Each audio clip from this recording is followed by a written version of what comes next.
Hi friends, எப்படி இருக்கீங்க? இன்றைக்கி நம்ம சொல்ல போகிற இன்ஃபர்மேஷன் என்னென்னா, 15ஆம் தேதி சிவராத்திரி வருது. சிவராத்திரி அன்னைக்கு பார்த்தீங்கன்னா ஏகப்பட்ட விஷயங்கள் எல்லாரும் செய்வாங்க.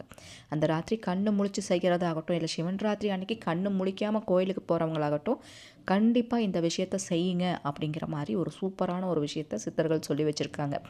இது எப்படின்னா, கடவுள் நம்ம கண்ணு முன்னாடி உனக்கு என்ன வரம் வேணும்னு கேட்குறதுக்கு சமமாக இந்த சிவன் ராத்திரி இந்த டைமில் நீங்கள் என்ன கேட்டாலும் அவர் வரம் கொடுப்பார் அப்படிங்கிற ஒரு ஐதீகம் இருக்க போய் நிறைய பேர் அந்த சிவராத்திரியை விடுறதில்ல. கண்ணு முழிச்சு நிறைய விஷயங்கள் செய்கிறாங்க.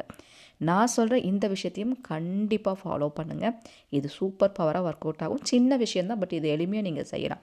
சரிங்களா? அதற்கு முன்னாடி இது நவமூலிகை யாகத்துக்கான அப்டேட்டுங்க. வரப்போகிற வளர்பிறை பஞ்சமி Februaryயில் எப்போ வருதுன்னா 21ஆம் தேதி வருது. நீங்கள் பெயர்கள் கொடுக்குறதுக்கான டைமிங்ஸ் 20ஆம் தேதியோட முடியும். நம்ம சேனல் இந்த 5 இயர்ஸாக பார்த்துட்ருக்கிறவங்களுக்கு நல்லாவே தெரியும் நவமூலிகை யாகம்னா என்ன, இதுக்கு எப்படி பெயர்கள் கொடுக்கணும், என்ன மாதிரி ப்ரொசீஜர், இதெல்லாம் இந்த 5 இயர்ஸாக ஃபாலோ பண்ணுறவங்களுக்கு நல்லாவே தெரியும்.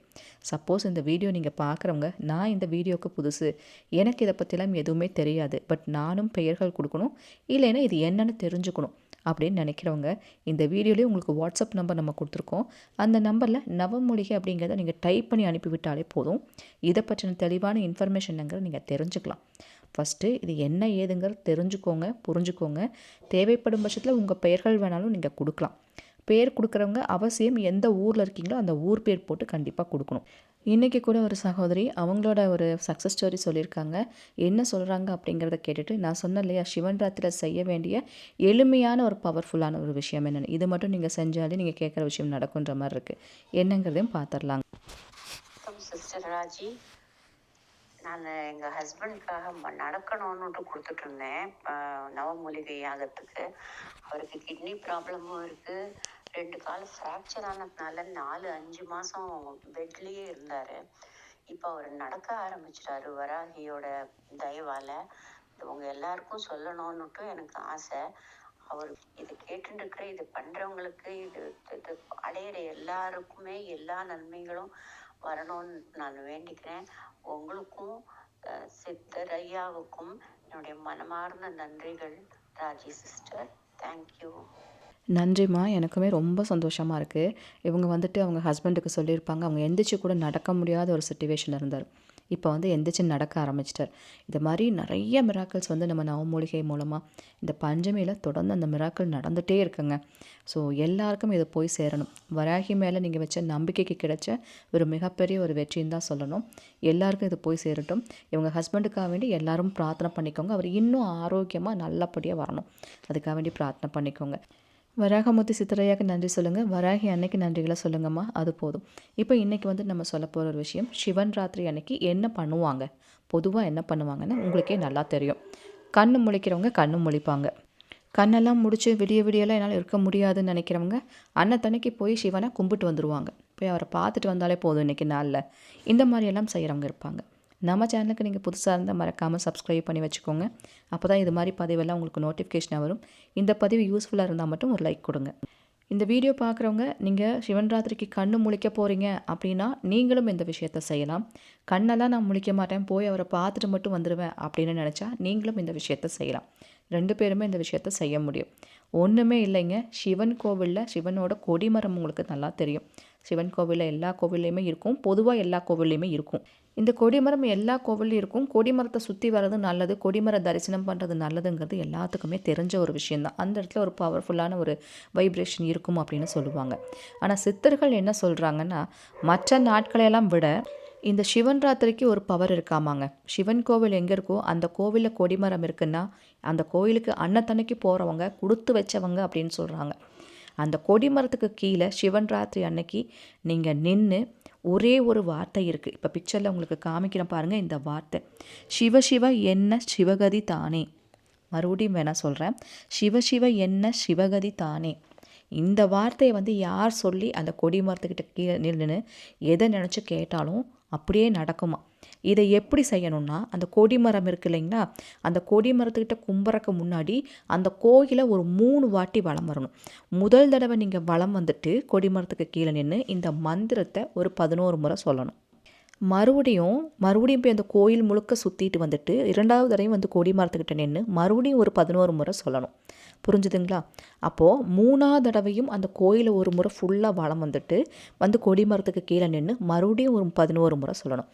ஆக மொத்தம் 33 வாட்டி நீங்கள் இந்த மந்திரத்தை சொல்ல போகிறீங்க. 3 தடவை சுற்றி சுற்றி வரணும். சரிங்களா? ஸோ இந்த மாதிரி நீங்கள் கொடிமரத்துக்கிட்ட வந்து நின்று இப்படி வந்து நீங்கள் சொல்லும் போது மனசில் வந்துட்டு இந்த வருஷத்தோட என்னோட பிடிச்ச கடன் பிரச்சனையெல்லாம் சரியாக போயிடணும், என் பிள்ளைக்கு கல்யாணம் ஆகணும், பல வருஷமாக குழந்தை பாக்கியம் இல்லை கடவுளே, கல்யாணம் ஆகாமல் இருக்குன்னு உங்கள் மனசில் என்ன பாரம் இருந்தாலும் சரி, இந்த சிவராத்திரி டைமில் அந்த கொடிமரத்துக்கிட்ட நின்று இந்த மாதிரி ஒரு வலம் வந்து கோயிலை நல்லா சுற்றி வந்துட்டு கொடிமரத்துக்கு கீழே நின்று இந்த மந்திரத்தை சொல்லி கேளுங்க. நீங்கள் கேட்குறது அப்படியே ஒரு வரமாக உங்கள் கையில் சிவன் கொடுப்பாராம். அந்த மாதிரியான ஒரு பவர்ஃபுல்லான ஒரு நாள் அப்படின்னு சொல்லியிருக்காங்க. நம்ம வீடியோவில் பொதுவாக நான் சொல்கிற ஒரு விஷயம், முக்கியமான நாள் முக்கியமான நேரமெல்லாம் வரும்போது அதை மிஸ் பண்ணிடாதீங்க. என்னதான் நீங்கள் தொடர்ந்து எல்லா நாள்லேயும் செஞ்சாலுமே சில முக்கியமான நாளுக்குன்னு ஒரு பவர் இருக்குது. ஏன் டெய்லி நம்ம ஒரு விஷயமா சொல்லிகிட்ருக்கோன்னா, அன்னன்ன நாளுக்குன்னு ஒரு பவர் இருக்குங்க.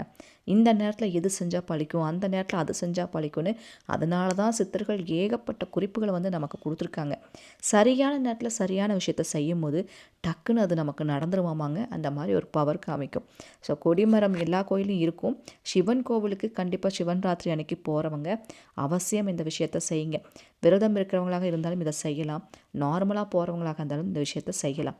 வீடியோ பார்க்குறவங்களுக்கு என்ன டவுட் வரும்னா, இது சிவன் ராத்திரி அன்னைக்கு மட்டும்தான் செய்யணுமா, மற்ற நாளில் இந்த விஷயத்த செய்யக்கூடாதா அப்படின்னு ஒரு டவுட்டும் வரும்.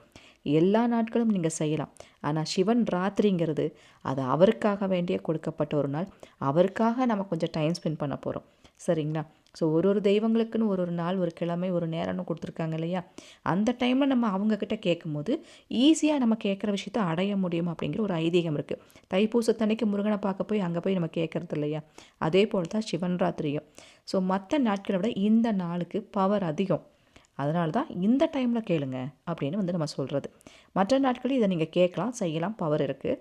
பட் இந்த டைமில் கேட்கும்போது நீங்கள் 10 நாள் நடந்து நடக்காத விஷயம் ஒரே நாளில் நடக்கும் அப்படிங்கிற மாதிரி தான். சரிங்களா? ஸோ சீக்கிரம் நடக்கணும்னா இந்த மாதிரி நுணுக்கங்கள்லாம் தெரிஞ்சு அந்த நாளில் செய்யும் போது சீக்கிரம் அந்த விஷயம் நடக்கும் அப்படிங்கிற ஒரு விசேஷம் இருக்குது. கண்டிப்பாக இந்த விஷயமெல்லாம் செய்யறதுக்கு ரூல்ஸ் இருக்குது. நான்வெஜ் சாப்பிடாம பீரியட்ஸ் டைம் இல்லாமல் தான் செய்யணும். இது உங்களுக்கே தெரியும். நம்ம கோயிலில் போய் தான் இது செய்ய முடியும். வீட்டில் வந்து இது நம்ம செய்ய முடியாது. அதனால் கோவிலுக்கு போய் தான் இதை நம்ம செய்யணும். நேற்று போட்ட வீடியோவில் சில பேர் ஒரு டவுட்டு கேட்டிருந்தீங்க. அந்த இலந்தப்பழம் மரம் இல்லைன்னா என்ன பண்ணுறது அப்படின்னு சொல்லி கேட்டிருந்தீங்க. நான் அதுக்கு ஆப்ஷன் வந்து அந்த இலந்தப்பழத்தோட சீடு கிடச்சா அதை வச்சு கூட வழிபாடு பண்ணுங்கன்னு நான் சொல்லியிருந்தேன். இந்த வழிபாடு பர்டிகுலராக அந்த மரத்துக்கிட்ட தான் நம்ம செய்ய முடியும் அப்படிங்கிறதையும் வீடியோவில் சொல்லியிருந்தேன். சில பேர் அந்த டவுட் கேட்டிருந்தீங்க என்ன பண்ணுறதுன்னு. அந்த வழிபாடு அந்த இடத்துல தான் பண்ணணும் ஒரு முறை இருக்குங்க. அதனால தான் அதுக்கு ஆப்ஷன் வந்து நான் அந்த சீடு கிடச்சா கூட வச்சு பண்ணுங்கன்னு நான் சொல்லியிருந்தேன். நீங்கள் பார்க்காதவங்க அந்த வீடியோ பாருங்கள். ரொம்ப பவர்ஃபுல்லான ஒரு விஷயம். நல்லா அது ஒர்க் அவுட் ஆகும். ஐ திங்க் நான் சொன்ன இன்ஃபர்மேஷன் உங்களுக்கு யூஸ்ஃபுல்லாக இருக்குன்னு நினச்சிங்கன்னா கண்டிப்பாக லைக் பண்ணுங்கள். உங்கள் ஃப்ரெண்ட்ஸுக்கும் ஷேர் பண்ணுங்கள். இது போல் பல இன்ஃபர்மேஷன் சொல்கிறதுக்கு நான் காத்துட்டே இருக்கேன். உங்கள் அன்பு தோழி ராஜி. Thank you so much.